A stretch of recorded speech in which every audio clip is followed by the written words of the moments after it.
अगर आप मोबाइल खरीदने जाते हैं तो दुकान पे बोलते हैं सबसे ज़्यादा रैम वाला और स्टोरेज वाला फ़ोन देना। जैसे 2 GB 4 GB 8 GB रैम, आप जाके बोलते हैं मुझे 8 GB वाला मोबाइल चाहिए और 256 GB वाला स्टोरेज चाहिए या 128 GB वाला स्टोरेज चाहिए। तो आखिर ये रैम और रोम है क्या? दोनों एक ही चीज़ नहीं है। रैम अलग चीज़ होता है और रोम अलग चीज़ होता है। आप सीधा दुकान पे जाके बोलते हैं मुझे ज़्यादा रैम वाला मोबाइल देना और स्टोरेज वाला।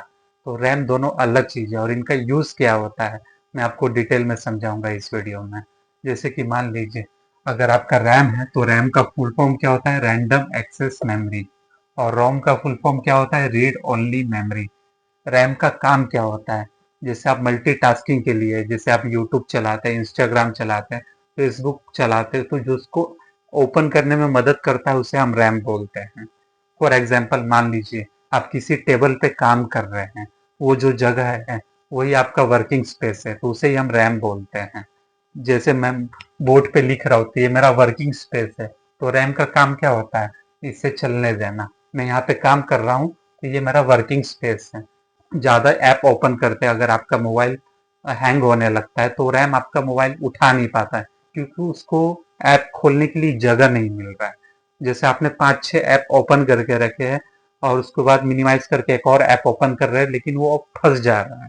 तो रैम को वो जगह नहीं मिल रहा है, काम करने का जगह नहीं मिल रहा है जिसमें आपका ऐप ओपन होएगा, तो उसे हम कहते हैं रैम।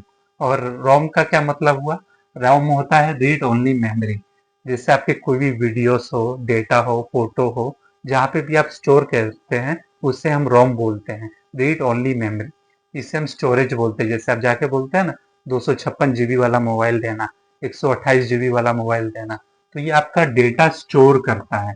कोई भी वीडियो हो, गाना हो, जो भी आप सुनते हैं उसे स्टोर करता है। एग्जाम्पल के तौर पे मैं बताता हूँ, जो कोई बड़ा अलमारी है, उसमें आप अपना घर का कपड़ा रखे हैं और उसको बंद कर देते हैं, तो उसको स्टोर करने वाला जगह कहते हैं। तो रीड ओनली मेमोरी स्टोरेज को भी वही बोलते हैं जो आप अपने वीडियोस को और कोई भी गाने को या कोई फोटोज को, डेटा जो भी हो, स्टोर करके रखते हैं, तो उसे हम रोम बोलते हैं, रीड ओनली मेमोरी। और रैम किस काम के लिए आता है? मल्टीटास्किंग के लिए। जैसे आप कोई भी फेसबुक ओपन करते हैं, व्हाट्सएप ओपन करते हैं, जो बैकग्राउंड में आप मिनिमाइज कर देते हैं और अलग से जो ऐप यूज करते हैं और उसको जगह मिल रहा है वो यूज कर रहा है। तो जैसे फॉर एग्जांपल मान लीजिए, अगर आप मोबाइल चला रहे हैं, आप गूगल पे अपने वेबसाइट ओपन करके रखा है, उसको मिनिमाइज कर देते हैं और दूसरा ऐप ओपन करते हैं, उसको जगह नहीं मिल पाता है, तो आपको पिछला जो डेटा रहता है वो हट जाता है, तो उसे रैम कम बोलते हैं। तो कोई भी जाता है तो बोलता है मुझे ज्यादा रैम वाला मोबाइल देना। तो रैम का काम क्या है? उसे वर्किंग स्पेस कहते हैं, जहाँ पे हम बैठ के काम करते हैं। आप दुकान पे जाते हैं, 2 GB का बोलते हैं, 2 GB वाला, 4 GB वाला मोबाइल चाहिए। तो 4 GB क्या होता है? स्लो होता है। और 8 GB क्या होता है? फास्ट होता है। अगर 2 GB वाले में आप चाहेंगे 15-20 ऐप ओपन करें और रन हो, तो वो रैम को जगह नहीं मिल रहा है, जो आपका ऐप को ओपन करे वो स्लो हो रहता है, इसकी वजह से आपका काम नहीं करता है। और अगर 8 GB वाला वही रैम ले लेते या 16 GB वाला रैम ले लेते, तो उसको बहुत सारे स्पेस मिलता है वर्किंग काम करने के लिए, जो उसे ओपन कर सकता है, तो उसे हम रैम कहते हैं।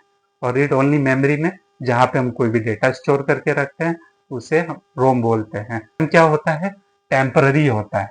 टेम्पररी मतलब जब भी आप यूज करते हैं उसको क्लोज कर देते हैं, तो ये टेम्पररी रहता है, फिर नया ऐप ओपन करते हैं। और रोम क्या होता है? परमानेंट होता है। परमानेंट जैसे कोई भी आप डेटा सेव किए तो वो परमानेंटली सेव हो जाता है जब तक आप डिलीट नहीं मारते हैं। और रैम का स्पीड फास्ट होता है और रोम का स्पीड स्लो होता है।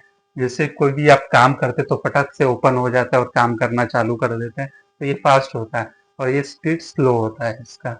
और ये रैम किस काम आता है? ऐप रन करने के लिए। कोई भी ऐप्स आप ओपन करते हैं बैंक और उससे काम करते हैं तो वो ओपन करने में मदद करता है रैम, उससे हम लोग बोलते हैं ऐप रन।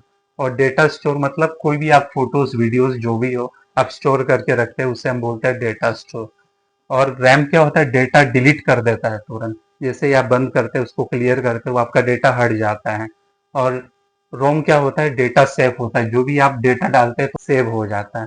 तो दोनों में यही फर्क है।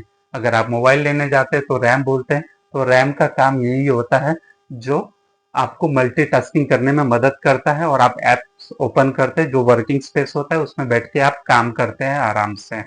किसके ऊपर चलता है? प्रोसेसर के ऊपर। और प्रोसेसर मोबाइल में अच्छा होएगा तभी आपका रैम बेहतर काम करेगा और आपका रोम भी अच्छा काम करेगा। प्रोसेसर होता क्या है?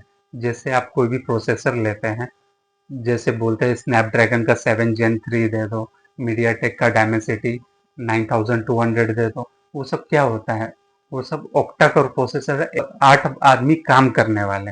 अगर आपको इसके ऊपर डिटेल एक्सप्लेनेशन चाहिए, मैं नेक्स्ट वीडियो में बताऊंगा जो ये प्रोसेसर काम कैसे करता है, और मैं डिटेल में समझाऊंगा आपको कौन से प्रोसेसर। जब आप एक बार समझ जाएंगे ये प्रोसेसर का यूज क्या होता है, तो आपको ये भी पता चल जाएगा आपको रैम कौन सा चाहिए और स्टोरेज कितना चाहिए, उसके हिसाब से आपका मोबाइल अच्छा चलेगा।